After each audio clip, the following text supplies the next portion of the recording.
আচ্ছা, আমার চুলগুলো কালার করলে কেমন লাগবে আমাকে? এটাই তো এখন ট্রেন্ড। ম্যাডাম আবার ভুলে গেছি, আপনার মনেতে আমি এক্ষুনি সেরে এনেছি। সে মানে দিল না, এই ফোনের ডিসপ্লের টাকাও হবে না। তোদের মতো ছোট লোক দিচ্ছে কেন এই রেস্টুরেন্টে রাখে? চলো শাহিন। ওরা কারা মা? তোকে বিয়ের জন্য দেখতে এসেছি। আমি এখন বিয়ে করতে পারবো না। পাগলামি করিসনি, তুই তোর আপুকে ভালো মতোই চিনি। তাড়াতাড়ি রেডি হইলে। সত্যি ভাই, এমন ভালো ছেলে পাওয়া এই যুগে সত্যিই খুব কঠিন।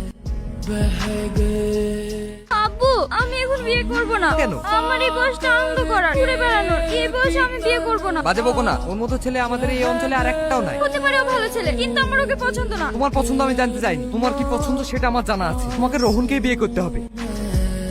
তুমি বিয়েটা করে ফেলো। কি? তোমার মাথা ঠিক আছে তো? সব শুনে যেটা বুঝলাম, তোমার আব্বু যেখানেই হোক তোমার বিয়ে দেবে। আমার মনে হয় এই ছেলেটা অনেক ব্যাকডেটেড। একে বিয়ে করলে তুমি নিজের ইচ্ছে মতো যখন তখন আমার সঙ্গে দেখা করতে পারবে, নিজের ইচ্ছে মতো যে কোনো জায়গায় ঘুরতে যেতে পারবে। আব্বু, আমি ওই ছেলেকে বিয়ে করতে রাজি। তোমরা বিয়ের ব্যবস্থা করো। আসসালামু আলাইকুম। আল্লাহ তাআলা আমাদের জন্য বিয়েকে রহমত বানিয়েছে। বিয়ের পর স্বামী স্ত্রী যদি একসাথে 2 রাকাত নফল নামাজ পড়ে, তাহলে আল্লাহ তাদের দাম্পত্য জীবনে বরকত ও শান্তি দান করে। চলো আমরা আল্লাহর নাম নিয়ে আমাদের পথ চলা শুরু করি। ছাড়ো আমাকে। অনেকক্ষণ থেকে তোমার বকবক সহ্য করছি। কে তোমার বউ? আমি কারোর বউ না। ছোট থেকে আমার একা ঘুমানো অভ্যেস। এই বিছানাতেও আমি একা ঘুমাবো। কি হচ্ছে এত রাতে? এখন আর রাত্রি নেই তো, ফজরের আজান দিচ্ছি। আমি মসজিদে যাচ্ছি নামাজ পড়তে, তুমিও উঠে নামাজ পড়ে না। তোমার যা ইচ্ছা করো, আমায় কেন ডিস্টার্ব করছো? আল্লাহ বলেছে উত্তম ব্যক্তি সে যে নিজে নামাজ পড়ে ও অন্য ব্যক্তিকে নামাজ পড়ার দাওয়াত দেয়।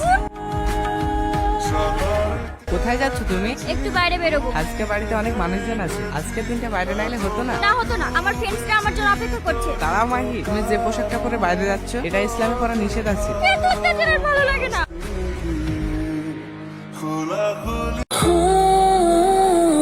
গহনাগুলো সব নিয়ে এসছো তো? হ্যাঁ, সব নিয়ে এসেছি। দাও আমাকে, দাও। এখানে যা আছে সবই তো আমাদের। আমার কাছে থাক না। আরে দাও না। কি করছো শাহিন? ছাড়ো বলছি, ছাড়ো।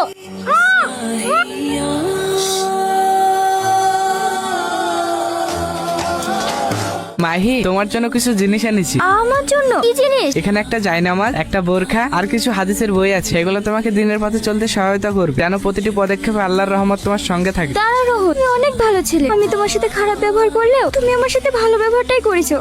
কিন্তু আমার পাস জানার পর তুমি আমাকে ঘৃণা করবে। তুমি যদি মন থেকে তওবা করে সব খারাপ কাজ ছেড়ে দাও, যদি তোমার আসমান সমানও পাপ থাকে, আল্লাহ তাআলা সেটাও মাফ করে দেবে। আর যেটা আল্লাহ মাফ করে দেবে, মানুষ হয়ে আমরা কেন পারবো না? আমার কাছে লজ্জা আর কি আছে, আমি তোমাকে শিখিয়ে দিচ্ছি।